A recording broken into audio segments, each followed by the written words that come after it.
a couple of jobs that I do alongside one another. So one is working as an architect. So this is a job designing buildings and exhibitions and interior design. So the work here is mainly working at my computer, preparing drawings for concept design, to get planning approval and preparing the detailed construction drawings for being built on site. And then I also have to visit building sites to take measurements, to do the drawings and to check on the construction work. And then alongside architecture, I work on making video games.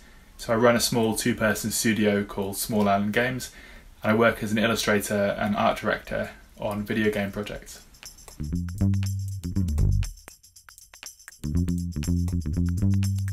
I think there's similarity and crossover in all different types of design disciplines. So for me, architecture and video game are the main things I work in, and I found loads of skills that I learned while studying architecture that are directly applicable to video game design. So illustration is probably the biggest one. I spent a lot of time drawing by hand or on the computer while I was doing architecture, and that's something which has led directly into being able to produce the artwork for video games. But then also there's the experiential side of things. So in architecture, you're always thinking about how people will feel in a space and how they'll move from one space to the next, and the kind of sort of emotions that people feel and the experience that they have. And I think that's exactly the same in video games. You have to think about the sequence of spaces or the sequence of images which people are going to experience as they move through things.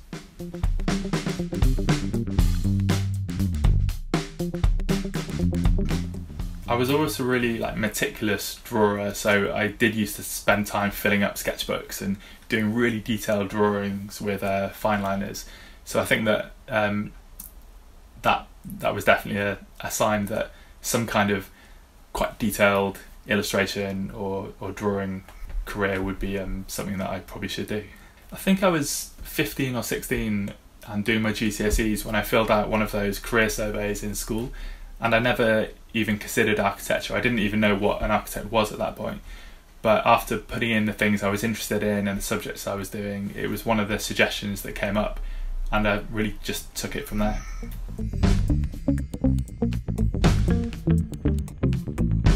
When I first learnt about architecture and realised that drawing and design was a key part of it, it felt like it was probably going to be a good fit for me. And it always felt like a relatively stable profession and something where I could learn quite a lot. With video game design, I came to this much later, so it was after I'd graduated and I was working as an architect.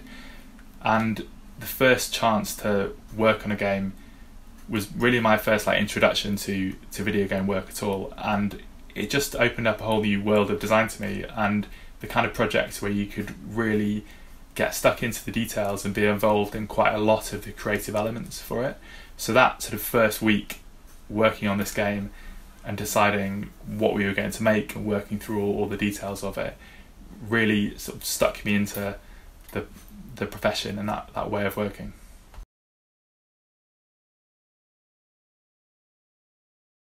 I think my interest in games came from just having my eyes open to the type of small, amazingly creative, independent games that were being produced. It wasn't something I'd come across until I started working with a friend on a game project, and I was just blown away by the sort of innovation and the different impressive ways that people had used this medium to tell different stories and to create these amazing different interactive experiences. My interest in architecture developed while I was studying and while I was working. I didn't know a huge amount about it to begin with.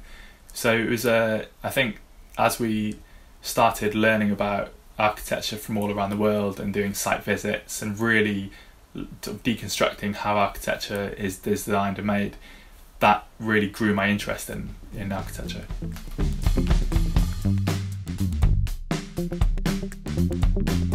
The education that led to the work that I do was from A-levels, when I moved straight onto an undergraduate degree in architecture. And I actually had a really tough time and failed my first year, which looking back on was a really useful thing because I learned a lot during that time. So after that I returned to Bangor and did an art foundation course which is an amazing chance to experiment with different creative disciplines, and it really set me up to feel like I was ready to go back to architecture and give it a better shot. So I then studied at the Welsh School of Architecture in Cardiff for a 3-year degree, and then as part of the architectural education you have to then work in practice. So I then got a job where I carried on learning, carried on developing in my career. And then after that I did an MA in architecture and then also a diploma. So it's a long course to finish off and to qualify as an architect, but you really are learning all the time. And I think that working with other people in different offices also taught me as much, if not more, than the university work. It's where you really learn how to do your career, and you can use the sort of experience and expertise of your colleagues to move on further.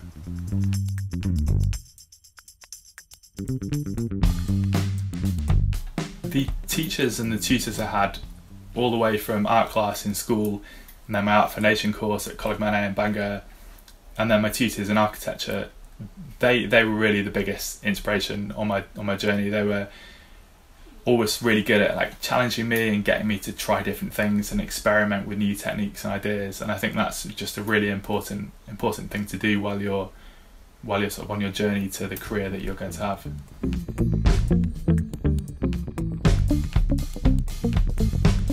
I like to look really broadly at different creative disciplines because there's always things from a completely different way of working that can feed into the work that I do. So for example, it might be finding a photography magazine with a really beautiful art direction and layout, and then borrowing some of the graphic design ideas from that to present a project that I'm working on in architecture. Or in video game design, it might be looking at a traditional craft technique. So the main game I'm working on at the moment, Haiku Adventure, is really inspired by the artistic tradition of woodblock making from Japan. So I'm always looking for different ideas and different ways of working from outside of architecture or sort of directly video game design work.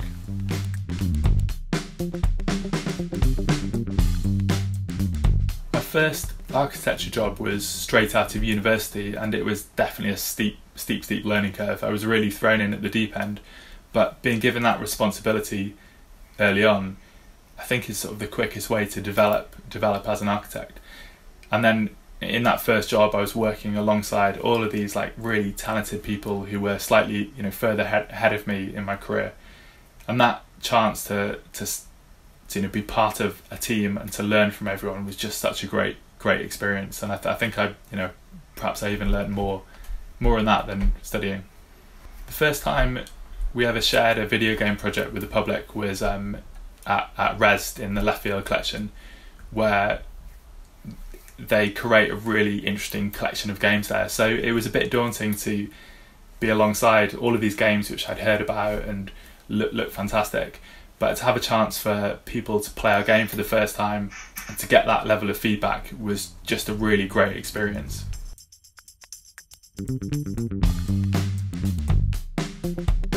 I think that any job where I can use my brain and my hands to sort of think through creative problems is the kind of work I enjoy doing best. So whether that was product design or furniture design, and then recently I've been making clothes for my daughter, and I've really enjoyed working with print design and textile, so maybe even fashion designer.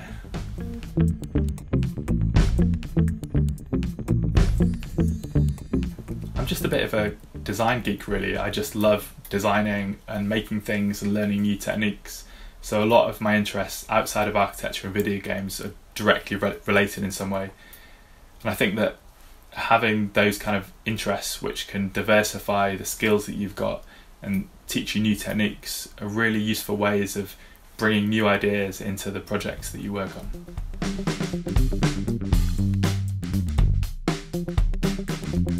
The advice I'd give a young person starting a career or a course in architecture or in video game design is to enjoy the process of designing and not be too worried about the endpoint. I think if you're too concerned that the final thing is going to be good enough or is going to showcase your skills enough, then you're kind of losing the point of the design process, which is there to develop So the first drawing you do won't be good as the second or the third or the fourth. So I think just always iterating and continuing designing and realizing that you can always do better and you can always keep learning is a really important skill to have.